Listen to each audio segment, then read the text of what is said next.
Well, here we are at the start of this year's Tour of Britain, the longest edition of the race so far, at 1,349 kilometres.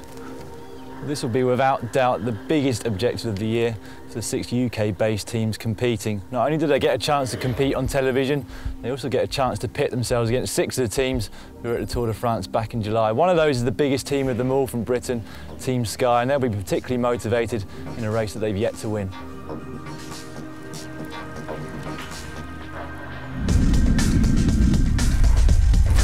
I'm only 9 kilometres into today's stage.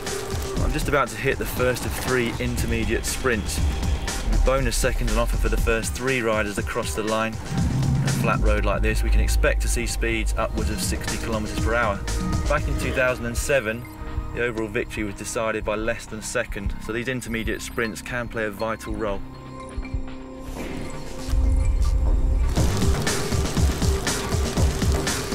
There's been 5 British stage winners at the Tour of Britain since its reintroduction back in 2004. Roger Hammond is one of those, twice a British road race champion.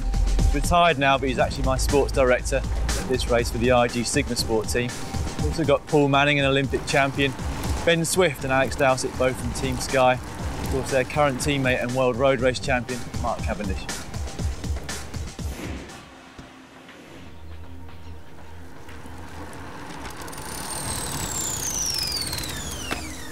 Nine years ago, the Tour of Britain helped support and promote the bid for the London 2012 Olympics.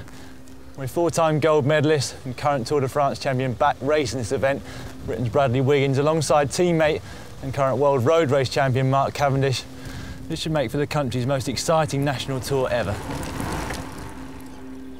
I'm 49 kilometres into the stage now. I've just passed over the second King of the Mountains point. This is a competition which will eventually crown the best climber of this year's race. If the pelotons all together, they can also provide points for the stronger riders to launch attacks and form a breakaway. I have to say that this climb was nothing in comparison to what the riders will face later on in this race.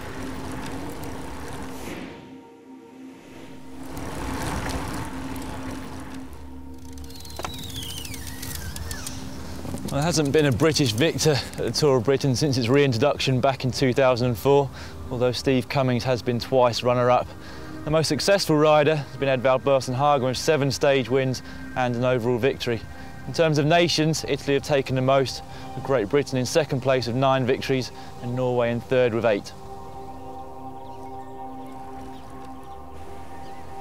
The biggest winning margin at the Tour of Britain was back in 2006, when Martin Pedersen, a Danish rider, beat Louis Passamontes by 56 seconds.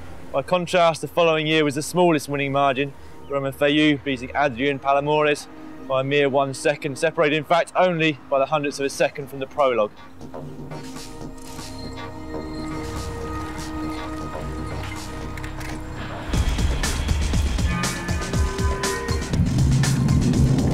Well, that is a really fast finish into this showground, and in fact perfectly suited to Mark Cavendish if the bunch comes in together at the end of the stage.